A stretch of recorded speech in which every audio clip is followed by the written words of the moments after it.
Friends, ഈ രാത്രി പാത്രമൊക്കെ എടുത്തുകൊണ്ട് എങ്ങോട്ടാണല്ലേ?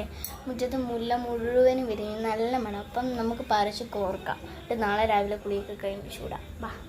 ഇത് കണ്ടോ ഫ്രണ്ട്സ്, മുഴുവനും പൂത്ത് നിൽക്കുക കേട്ടോ. അപ്പം നമുക്ക് ഇത് പറിക്കാം.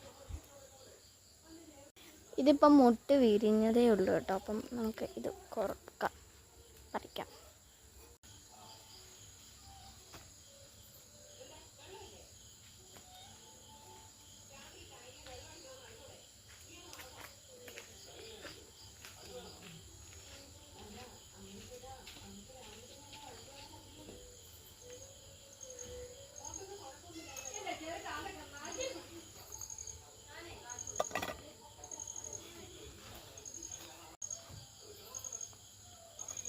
മിക്കവാറും ഒരു പാത്രവും കൂടി എടുക്കേണ്ടി വരും. പാത്രം ഒന്ന് ചെറുതായിട്ട് മാറ്റേണ്ടതാണ്. എന്തൊരു മണമാണെന്നോ! ചെറുതായിട്ട് ഞാൻ ഒന്ന് പാത്രവും മാറ്റി. മറ്റേ ആ പാത്രത്തിനകത്ത് തികയുന്നില്ലായിരുന്നു. ഈ മുല്ലപ്പൂ വിരിഞ്ഞു തുടങ്ങിയ പിന്നെ ഇന്നാണ് ഇത്രയും പൂ കിട്ടിയത്. അപ്പോൾ ഇന്ന് ഇത്രയേ ഉള്ളൂ.